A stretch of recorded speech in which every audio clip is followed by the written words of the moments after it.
नमस्कार, मैं प्रकाश सिंह बड़ाइक, जिला सभापति सर्वभारतीय तृणमूल कांग्रेस सांसद राज्यसभा। यहाँ पे उपस्थित सर्वभारतीय तृणमूल कांग्रेस के कैंडिडेट जयप्रकाश टोप्पो, मेरा चेयरमैन गंगा प्रसाद शर्मा, युवा का चेयरमैन भाई विशाल गुरुंग सोहो तुषारदा है, एवं जितने भी गणमान्य व्यक्तित्व हैं और मीडिया के बंधु, सबको मैं हार्दिक नमस्कार अभिनंदन जनाता हूँ। तृणमूल कांग्रेस का मादरीहाट उपनिर्वाचन को लेके आज मादरीहाट के लिए संकल्प पत्र जो तृणमूल कांग्रेस जीतने से इस विधानसभा में करेगी, मैं एक एक करके आपके सामने रख रहा हूं।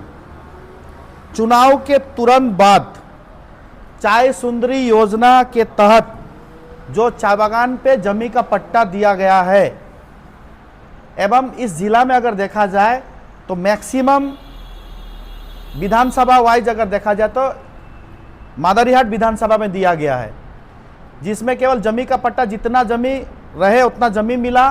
साथ ही साथ उन गरीब चाय श्रमिकों के लिए 1,20,000 रुपया करके चाय सुंदरी का पैसा दिया गया, जिसका सेकेंड इंस्टॉलमेंट का पैसा भी घुस गया पूजा का पहले, और 20,000 रुपया उनका अकाउंट पे घुसेगा। साथ ही साथ जहां जहां मैनेजमेंट एनओसी नहीं दिया, उनको पूजा के बाद हम लोग 100% चाय बागानों में जमी का पट्टा एवं उनका 1,20,000 रुपया करके चाय सुंदरी का पैसा कराएंगे। ये फर्स्ट मैनिफेस्टो में है। आप लोग को सबको मालूम है, बीरपड़ा क्रॉसिंग की समस्या का समाधान अगर कोई करेगा तो तृणमूल कांग्रेस करेगा। मैं संकल्प पत्र में बोलना चाहता हूं, जो हाईवे के सामने जो रास्ता निकासी रास्ता है, हिमालय होटल के बगल से लेके दलमोड़ बगान के का रास्ता तक, नॉर्थ बंगाल डेवलप अभी एमसीसी लगा है, कोई नया रास्ता नहीं होगा, लेकिन मैं बोलना चाहता हूँ वो रास्ता का वेव आउट हम लोग नॉर्थ बंगाल डेवलपमेंट डिपार्टमेंट को प्रपोज देंगे, एवं इलेक्शन के बाद तुरंत बाद वो रास्ता का एक व्यवस्था निकलेगा, जो दलमोड़ बगान से होते हुए जो रास्ता है वो रास्ता सीधा हाईवे के लिए निकलेगा, एवं मैक्सिमम गाड़ी एवं हॉस्पिटल का जो एम्बुलेंस है उसका यातायात का समस्या को समाधान करने के लिए यह व्यवस्था तृणमूल कांग्रेस करेगी। आपको सबको पता है, यहां गोरखा का वोट भी ज्यादा है, आदिवासी वोट है, राजवंशी वोट है। गोरखा भवन का निर्माण तृणमूल कांग्रेस करेगी मादरीहाट के लिए, एवं गोरखा जो बोर्ड है जो माननीय मुख्यमंत्री ने पूरा पश्चिम बंगाल के लिए बनाया है, वो गोरखा बोर्ड का चेयरमैन की नियुक्ति भी तृणमूल कांग्रेस करेगी, एवं स्पेसिफिक तौर पे एक गोरखा भवन का निर्माण भी इस विधानसभा में किया जाएगा। मादरीहाट में एक विश्वविद्यालय का निर्माण किया जाएगा, एक नया कॉलेज दिया जाएगा, महाविद्यालय कॉलेज दिया जाएगा एक मादरीहाट में। ये मादरीहाट का डिमांड था। जब हम लोग कैंपेनिंग के लिए गए तो बीरपड़ा में कॉलेज है, तो मादरीहाट के लिए एक कॉलेज का प्रपोज मादरीहाट से था, और राज्य सरकार से हम लोग इस चीज को करेंगे। एवं ये प्रशासनिक व्यवस्था इलेक्शन जीतने के बाद में जयप्रकाश टोप्पो जी के नेतृत्व में हम लोग इस विधानसभा में करेंगे। मादरीहाट में नदी कटाव से प्रभावित ग्राम में तटबंध निर्माण की प्रक्रिया को प्राथमिकता दी जाएगी। यानी कि जितना भी एरिकेशन अमेंडमेंट का जो काम है, चाहे वो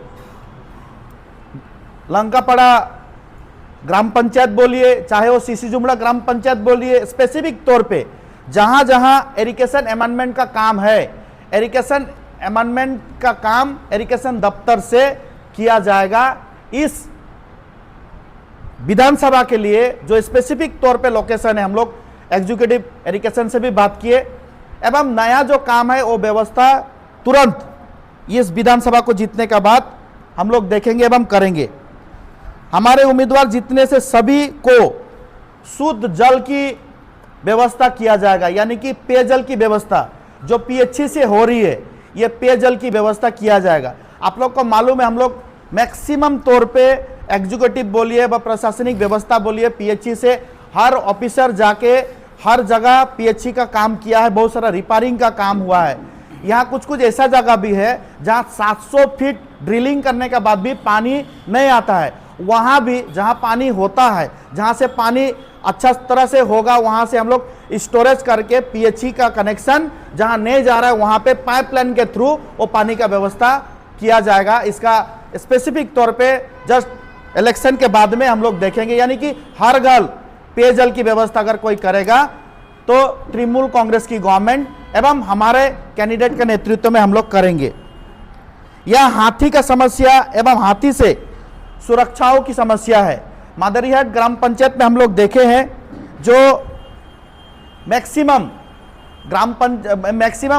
हाथी जो गांव में घुसता है, फसल को नष्ट कर रहा है एवं कुछ घर डैमेज कर रहा है। स्पेसिफिक तौर पे हाथी के लिए कॉरिडोर बनाने की व्यवस्था राज्य सरकार करेगी एवं एक कॉरिडोर बनने से एलिफेंट कॉरिडोर की व्यवस्था राज्य सरकार करेगी एवं हम लोग इसको ऑलरेडी अपना प्रोपोज लिस्ट में लिख के दिए हैं। ये बहुत सारा ग्राम पंचायत की समस्या जब हम लोग जा रहे हैं तो स्पेसिफिक तौर पे ये बात हम लोगों का सामने आ रहा है। ये तोरसा ब्रिज के पास NH-31 पर अंडरपास का निर्माण जो कि नीति जंगल और मादरीहाट जल्दापड़ा जंगल को जोड़ने की काम करेगी।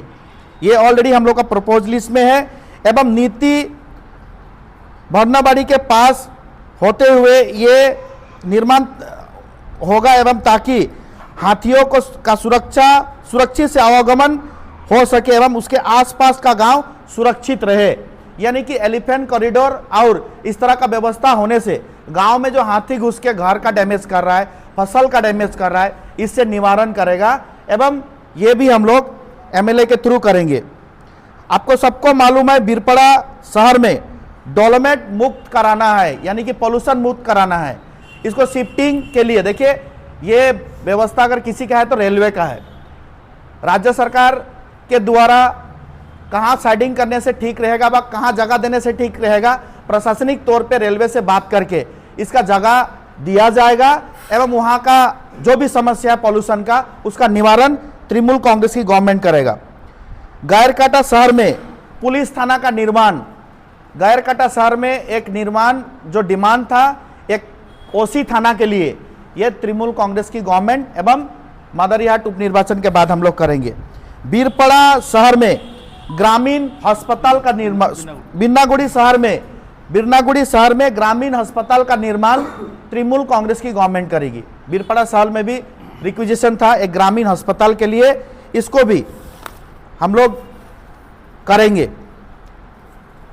यहां एक सेंटिमेंट है, हम वरिष्ठ नागरिकों का देखभाल यानी कि एक वृद्धा आश्रम की व्यवस्था जो रिक्विजिशन है, जैसे एक सेंटर है जो सेंटर का मेंबर ऑलरेडी जयप्रकाश टोप्पो जी है, जहां उनका एवं पंचायत समिति से बोले जिला प्रशासन से बोले हम लोग बहुत सारा व्यवस्था हम लोग यहाँ पे किए हैं, जो आपका सीसी जुमड़ा ग्राम पंचायत में ही है।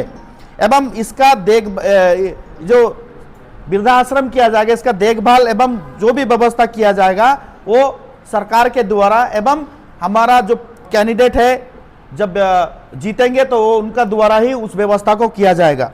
मादरीहाट GP के लिए PHC का नवीकरण एवं डॉक्टर आवंटन किया जाएगा ताकि लोगों को अपनी बुनियादी जरूरतों को पूरा करने के लिए लंबे समय से जो चिकित्सा का व्यवस्था है वो चिकित्सा का व्यवस्था मादरीहाट GP में जो हॉस्पिटल है उसका समस्या का समाधान किया जाएगा, यानी कि वो GP हॉस्पिटल जो है उसका टोटल इंफ्रास्ट्रक्चर को ठीक किया जाएगा। मैं सीसी जुमड़ा GP के रहीमपुर चाबागान क्षेत्र में एक महत्वपूर्ण ब्रिज निर्माण का काम सुनिश्चित करने के लिए प्रतिज्ञाबद्ध कैंडिडेट को करता हूं एवं इससे हजारों लोग को सुविधा होगा। यानी कि एक ब्रिज निर्माण का काम है जो सीसी जुमड़ा ग्राम पंचायत में रहीमपुर में है, बहुत दिन का डिमांड इन लोगों का, उस डिमांड को हम लोग वोट के बाद ही करेंगे। हम स्थानीय परिवहन को बढ़ाने के लिए प्रतिबद्ध हैं। तोतापड़ा से लेकर हंतापड़ा को बीरपड़ा से जोड़ने वाली राज्य बस सेवा की बहाली, यानी कि तोतापाड़ा से लेके हंटापाड़ा तक नॉर्थ बंगाल स्टेट ट्रांसपोर्ट से बस की व्यवस्था किया जाएगा, जो बुनियादी ढांचा का तैयारी उस जनजाति के लिए जहां बसवास करते हैं, चाहे वो आदिवासी हो, टोटो हो, बोरो हो, मेच, जो टोटापाड़ा में है, जिनका यातायात की असुविधा होता है पानी के समय में, बरसात के समय में, नॉर्थ बंगाल स्टेट ट्रांसपोर्ट से इस व्यवस्था को हम लोग वहां से करेंगे, यानी कि उन लोगों का यातायात की जो समस्या है उसको जोड़ने के लिए हम लोग करेंगे। साथियों, आपको सबको मालूम है जो आरओबी का समस्या जो था एवं जो है, आपको सबको मालूम है आरओबी क्या फैक्टर है इस विधानसभा के लिए। एवं जब मैं विधानसभा में, राज्यसभा में आरओबी को लेकर अपना वक्तव्य दिया तो वक्तव्य के जस्ट तुरंत का एक दिन बाद में ही रेलवे एवं जिला प्रशासन के द्वारा वहां इंस्पेक्शन भी हुआ। मैं सबके सामने प्रेस विबृति करके बोलना चाहता हूं, 3 महीने के भीतर, मैं बोल रहा हूं 3 महीने के भीतर, कैंडिडेट जीतने का 3 महीने के भीतर हम लोग आरओबी काम को करेंगे। एवं इस काम को करने के लिए जिला प्रशासन द्वारा जो भी जमीन पीडब्ल्यूडी डिपार्टमेंट से लगेगा उस जमीन को रेलवे को दिया जाएगा। एवं आपको सबको मालूम है ये आरओबी को लेके बीजेपी के बड़े बड़े नेता यहां बड़े बड़े वादे करके गए। देखिए, मैं 1.5 साल का समय चाहता हूं, 2024 के बाद में 2026 का विधानसभा निर्वाचन है। 1.5 साल के लिए तृणमूल कांग्रेस का कैंडिडेट को इस विधानसभा से जीतना चाहिए, क्योंकि 2016 बीजेपी जीता, 2021 बीजेपी जीता, 2019 यहां विधानसभा में बीजेपी लीड किया, 2024 भी लीड किया। यहां विधानसभा में बीजेपी को देने के बाद 8.5 साल तक यहां विधायक रहने के बाद आरओबी का मैटर ना ही राज्यसभा में उठा, ना विधानसभा में उठा, ना ही लोकसभा में उठा। जब मैं अपना वक्तव्य बीरपड़ा वासियों के लिए देता हूं, बीरपड़ा विधानसभा के लिए देता हूं, तो बीजेपी के बड़े बड़े लीडर जो व्यक्तिगत तौर पे कुछ काम यहां के लिए नहीं किए, बड़े बड़े वादे करके यहां से गए। आपको सबको मालूम है आरओबी अगर कोई बनाएगा तो तृणमूल कांग्रेस ही बनाएगा, इसके लिए हम लोग पॉजिटिव हैं। साथ ही साथ मैं बोलना चाहता हूं, कुछ दिन पहले विरोधी दल का नेता यहां पे अपना वक्तव्य देके गया जो यहां एक बड़ा हॉस्पिटल होगा एमजे से। मैं बोलना चाहता हूं अगर हॉस्पिटल होता है तो अलीपुरद्वार जिलावासी स्वागत करेंगे, क्योंकि इससे बीमारी एवं यहां के लोगों को सुविधा होगा। लेकिन कितना दिन झूठ बोलेगा विरोधी दल का नेता। मैं बोलना चाहता हूं जंक्शन में 200 बेड का मल्टी सुपर स्पेशलिस्ट होने का बात था, एवं 2024 पार्लियामेंट इलेक्शन में जब कैंपेनिंग में बीजेपी प्रार्थी था वो अपना प्रेस विबृति में बोला था कि जंक्शन का जमीन, रेलवे का जमीन में हम लोग हॉस्पिटल निर्माण करेंगे। आज तक ईंट का भीट तैयारी नहीं हुआ। जब वो लोग 200 बेड का हॉस्पिटल बनाने नहीं सका तो बीरपड़ा का वोटर को लुभाने के लिए इस तरह का वक्तव्य यहां करने से नहीं चलेगा। ये सरासर झूठा वक्तव्य है। और एक चीज मैं बोलना चाहता हूं एवं जोड़ना चाहता हूं, माननीय सांसद दार्जिलिंग जो यहां वक्तव्य दे रहे थे प्रेस विबृति में, जो क्या था, चाय बागान में सेंट्रल गवर्नमेंट ने क्या एक नोटिफिकेशन निकाला एवं चाय बागानों में मिनिमम वेज के लिए नोटिफिकेशन निकाला। मैं माननीय सांसद को चैलेंज करके बोलना चाहता हूं, अगर निकाला तो आप नोटिफिकेशन को प्रेस को बोलिए, दिखाइए। एवं इसके साथ मैं बोलना चाहता हूं अगर सेंट्रल गवर्नमेंट ने नोटिफिकेशन निकाला तो 11 तो स्टेट में चाय की प्रोडक्टिविटी होती है, एवं असम आपका डबल इंजन का सरकार है, जहां केंद्र में भी आप लोग है, राज्य में भी आप लोग है। आप बताइए असम का हाजिरा कितना है? बंगाल से ज्यादा चाय बागान असम पे है, एवं असम का हाजिरी 2 सेक्टर में बांटा गया है, कहीं पे 232 रुपया तो कहीं पे 250 रुपया। वो प्रेस में बोले 350 रुपया। ये झूठा वक्तव्य है, आप लोग पूछिएगा। मैं आपको रिक्वेस्ट करता हूं एक सांसद को इस तरह का झूठा बात नहीं बोलना चाहिए। वोट आने से वोट का बात बोलने का बाद में ये लोग कोई काम नहीं करते हैं। 1.5 साल में जो भी मैं अपना बात एवं अपना वक्तव्य मादरीहाट के लिए संकल्प पत्र में आप बोला, ये काम मादरीहाट का विधायक बनने के बाद में जयप्रकाश टोप्पो करेंगे। बड़े बड़े वादे करने से नहीं चलेगा। यहां कोई भी प्रकार में अगर कोई काम केंद्र सरकार किया है तो काम का नाम बताइए क्या है। मैं बार बार पार्लियामेंट में बोला हूं चाय बागान के लिए प्रोविडेंट फंड का समस्या है, चाय बागान का श्रमिकों को प्रोविडेंट फंड नहीं दिया जाता है। लेकिन कोई भी प्रकार में चाय बागान का मुद्दा बीजेपी का कोई सांसद पार्लियामेंट में नहीं बोलता। जो वक्तव्य नॉर्थ बंगाल का चाय के लिए एवं इस इलाका के लिए हम लोग बोलते हैं एवं माननीय मुख्यमंत्री के आशीर्वाद से एवं उनके अनुप्रेरणा से हम लोग ये बात को बोलते हैं, जिसका इंपैक्ट एवं इफेक्ट आपको देखने के लिए पड़ेगा। मैं बोलना चाहता हूं, और कुछ झूठा आश्वासन बोल के गए। माननीय विरोधी दल के नेता बोले कि इस बार बोनस का बात बोले। मैं बोलना चाहता हूं, देखिए बोनस में जिसको लेके आप प्रेस बोले या मीटिंग किए, वो सांसद अलीपुरद्वार मनोज तिग्गा जी का सिग्नेचर सबसे पहले है, क्योंकि बोनस मीटिंग में गवर्नमेंट इंटरफेयर नहीं करता। 36 बगान को ट्रेड यूनियन को मिला के जो नेगोशिएशन हुआ एवं यूनियन वर्सेस चाय बागान के मालिक के साथ मीटिंग होता है, उस बोनस मीटिंग में गवर्नमेंट इंटरफेयर नहीं करता है। तो सांसद मनोज तिग्गा को भी पूछना चाहिए था आपको कि आपका सिग्नेचर सबसे पहले क्यों था, इसको तो पूछना चाहिए था। सिग्नेचर तो मनोज तिग्गा जी किए, इसको तो झूठा बोलने नहीं सकते, क्योंकि प्रेस करके भी बोले थे क्यों हुआ, किस लिए हुआ। तृणमूल कांग्रेस का डिमांड था मजदूरों को 20% बोनस मिलेगा एवं मिलना पड़ेगा, क्योंकि फर्स्ट VC में जब मैं मीटिंग में अटेंड था एवं मेरा चैम्बर ऑफ कॉमर्स में मीटिंग हुआ, उस समय ही मेरा डिमांड था कि मजदूरों को 20% ही बोनस देना चाहिए। आप लोग कैलकुलेशन कीजिए, 2011 से लेकर 2024 तक तृणमूल कांग्रेस की सरकार 2011 से लेके बोनस 20% करके दिलाया। इस बार आपका सांसद मनोज तिग्गा जी जब फर्स्ट मीटिंग बैठा तब 16% क्यों हुआ, यह जवाब शुभेंदु अधिकारी को देना पड़ेगा। बगान पे आके बगान में भड़काऊ भाषण करने से नहीं चलेगा। यहां पे आप एग्जैक्ट रियलिटी को समझिए एवं जान के बात करने से अच्छा होगा। मैं इतने कह के और भी कुछ वक्तव्य है मैं बोलूंगा डिटेल्स में, एवं मैं आवेदन करता हूं मदारीहाट विधानसभा के जितने भी वोटर्स है, मेरे कार्यकर्ता हैं एवं जितने भी मेरे माँ बहन दादा भाई है, मेरे जितने भी पार्टी के वर्कर है, सभी हम लोग लगे हुए हैं मदारीहाट को जिताने के लिए। आप लोगों से केवल 1.5 साल का समय हम लोग मांगते हैं। मैं भी सांसद हूँ, जयप्रकाश टोप्पो जी यहाँ जीतने से वो विधायक होंगे। हम लोग मिल के काम करेंगे, इसको अच्छा मदारीहाट बनाना है, स्वच्छ मदारीहाट बनाना है, पॉल्यूशन मुक्त मदारीहाट बनाना है, बीरपड़ा का ट्रैफिक का समस्या को हटाना है। ये जो जितना पॉइंट बोला, ये टोटल पॉइंट, चाहे कहीं से पंचायत समिति से, कहीं से ग्राम पंचायत से, कहीं नॉर्थ बंगाल डेवलपमेंट डिपार्टमेंट से, कहीं PWD डिपार्टमेंट से, कहीं BCW डिपार्टमेंट से, कहीं ट्राइबल डेवलपमेंट डिपार्टमेंट से या जिला प्रशासन से, हम लोग एक एक काम को जोड़ने का काम करेंगे एवं कैंडिडेट को जिताइए। ये हम लोगों का रिक्वेस्ट है सभी से। मैं मदारीहाट के जितने वोटर को मैं प्रार्थना करता हूं एवं आवेदन करता हूं, मदारीहाट विधानसभा तृणमूल कांग्रेस को एक बार के लिए आपको समय देना पड़ेगा। मेरे इतने ही प्रार्थना आप लोगों से, बाकी बात जयप्रकाश टोप्पो जी 2 बार बोलेंगे। बोलो আপনাদেরকে দিয়ে দেব, আপনাদেরকে টোটালটা দিয়ে দেব, হয়ে যাবে 15টার মতন, 10টা আছে টোটাল পয়েন্ট। আমি একটা জিনিস জানতে চাই, মিনিমাম ওয়েজের যেটা ডিক্লারেশন উনি মানে রাজনীতিটা যেটা বলেছে ওটা তো প্রকাশ তো কিছু করেনি, তার মানে কি ওটা পুরো ফেক কথা।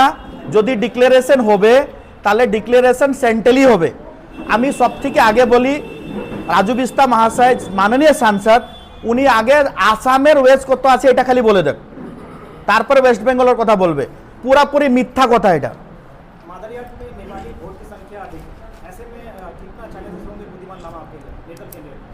देखिए ये गणतांत्रिक देश है, इस गणतांत्रिक देश का गणदेवता यहाँ का पब्लिक है एवं डेमोक्रेसी देश में कोई भी डेमोक्रेसी कंट्री में कोई भी कैंडिडेट हो सकता है। हम सबको सम्मान जनाते हैं।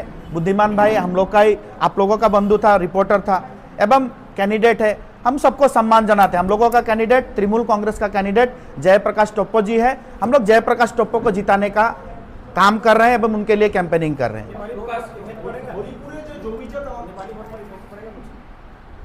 देखिए ये तो काउंटिंग में समझ में आएगा आपको। प्रकाश जी, आप कह रहे हो कि आसाम में चाय का समस्या लेकर, परंतु शुभेंदु जब आए थे वो तो आसाम और यूपी बनाने की बात कह के गए बंगाल। देखिए वो जितना बोलेंगे वो तृणमूल कांग्रेस के लिए उतना ही अच्छा होता है। इतना राउडी लैंग्वेज में वक्तव्य देते हैं, मुझको लगता है कोई गुंडा इस तरह का बात बोल रहा है।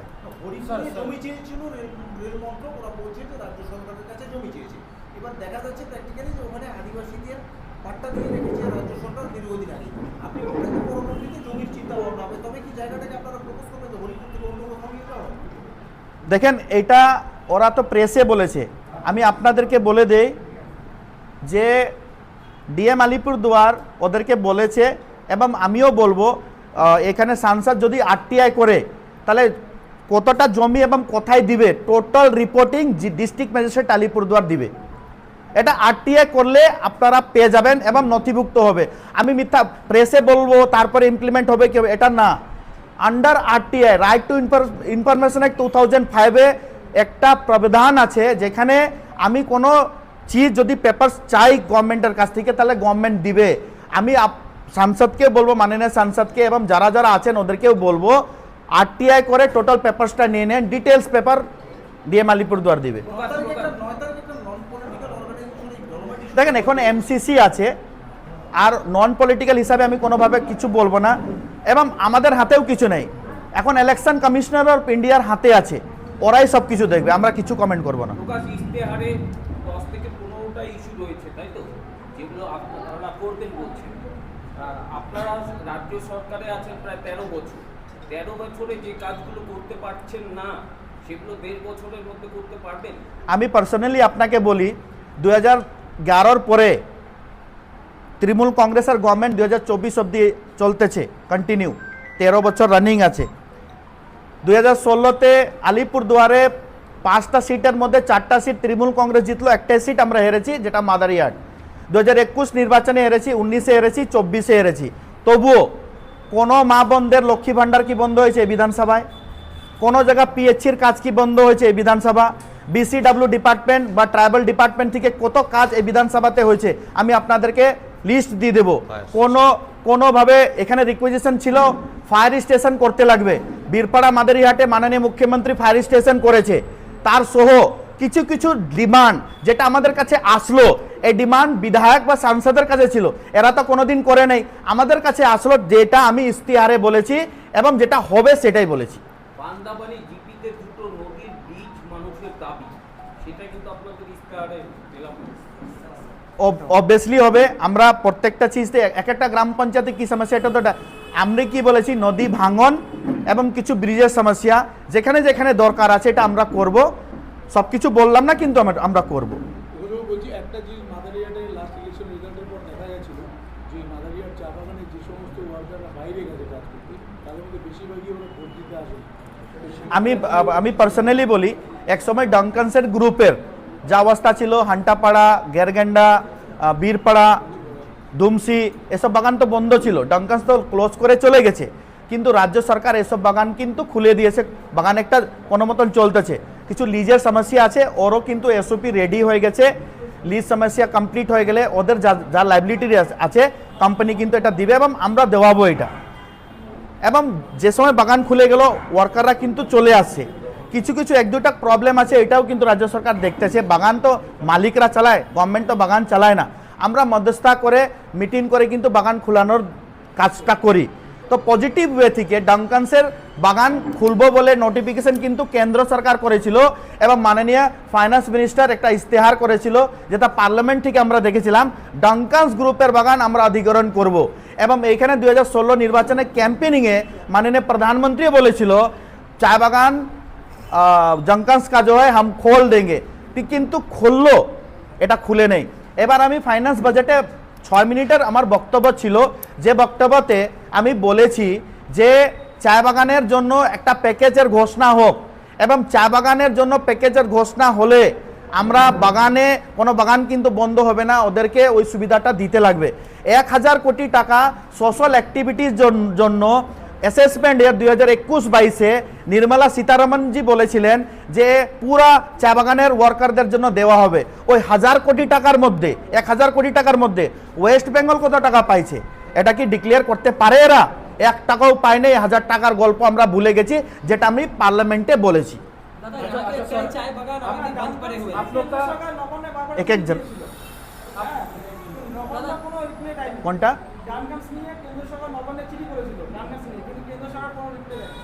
ডাঙ্কান্সের না, এখন মেরিকোটি কোম্পানি চালাচ্ছে বাগানটা এবং ডাঙ্কান্স এটা আন্ডার জাস্টিস আছে, অলরেডি কোর্টে কেস চলতেছে এবং এদের যা কিছু হবে তার জন্য কিন্তু এসওপি রেডি হয়ে গেছে এবং যে কোনো অ্যামেন্ডমেন্ট হলে বিধানসভা থেকে কিন্তু বিল পাস করতে লাগে। কিছু রুলস রেগুলেশন আছে ল্যান্ডের, এই रूल्स रेगुलेशन किंतु राज्य सरकार देखते हैं।